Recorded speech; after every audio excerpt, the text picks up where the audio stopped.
अनुपूरक बजट, द्वितीय अनुपूरक बजट जो 4,833 करोड़ 39 लाख लाया गया है, जबकि यही सरकार ठीक कुछ दिन पूर्व प्रथम अनुपूरक बजट, माफ कीजिएगा, प्रथम अनुपूरक बजट 4,833 करोड़ 39 लाख का लाया गया था, और आज पुनः द्वितीय अनुपूरक बजट जो कि 11,697 करोड़ 45 लाख की राशि लेकर आए हैं।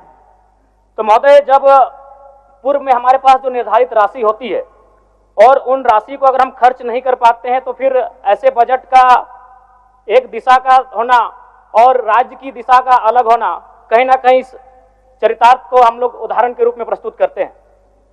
महोदय, बजट की सार्थकता तभी आम व्यक्ति को समझ में आएगी जब एक गांव का सबसे गरीब व्यक्ति, गंगवा की पत्नी गंगिया, अपनी गठरी में बाजार के बजट को रख पाएगी। आज तमाम माननीयों ने, हमने भी सोचा था कि पक्ष की तरफ से विषय को रखा जाएगा, विपक्ष वाले तर्क को प्रस्तुत करेंगे, और इसी बीच में एक नया नवेला युवा सीखने का कार्य करूंगा। लेकिन मैक्सिमम समय इन्होंने दिशाहीन मुद्दों पे रखा। तो मैं, चूंकि मैया सम्मान योजना मूल बिंदु रही, केंद्र बिंदु रही, किसी ने उसे सम्मान कहा, नारियों का सम्मान कहा, महिलाओं का सम्मान कहा, हम लोग भी महिलाओं के सम्मान के पक्षधर हैं। हमारे एक भाई कह रहे थे कि 2,500 रुपए की राशि जब एक स्कूल कॉलेज में पढ़ने वाली बहन को दिया जाएगा तो उससे वह स्कूल कॉलेज कागज, कॉपी, कलम की सामग्री लेगी। मैं कहना चाहूंगा, अगर आप उसे स्कूल कॉलेज जाने से पहले अगर 2,500 रुपए देंगे तो उसे आप निकम्मा और आलसी बनाएंगे। यदि आपको उस राशि को देना है तो उसके स्कूल कॉलेज जाने के बाद दीजिए, स्कॉलरशिप के रूप में दीजिए।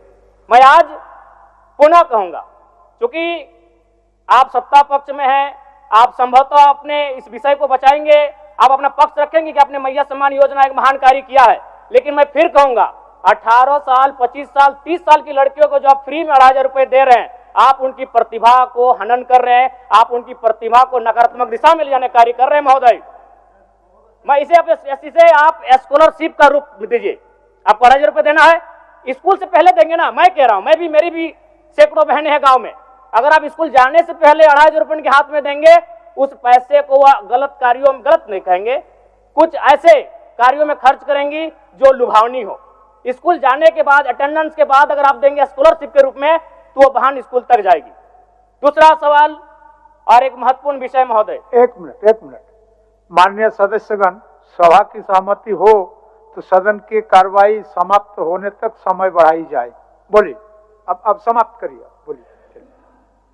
महोदय, यदि वास्तव में मैया सम्मान की राशि 2,500 रुपए सम्मान है, तो मैं चाहूंगा हम लोग एक सार्थक दिशा में बढ़िए। महोदय, आज जितने भी माननीय हैं उनको बस की सुविधा दी जाए, जितने भी माननीय हैं अपने घर से ट्रेन की सुविधा से सदन आए, जितने भी माननीय हैं वो अपना टीए भत्ता का त्याग करे, जितने भी माननीय हैं यह जांच हो कि उनके बच्चे सरकारी स्कूलों में पढ़ते हैं या गैर सरकारी स्कूलों में पढ़ते हैं, निजी स्कूलों में पढ़ते हैं, इस विषय का भी जांच हो।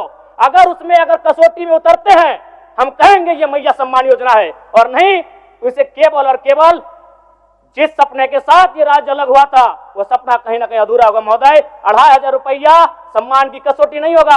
सम्मान तभी होता है जब समानता से आता है, समानता है तभी सम्मान है। अगर समानता नहीं है महोदय, तो किस सम्मान की आप बात करते हैं?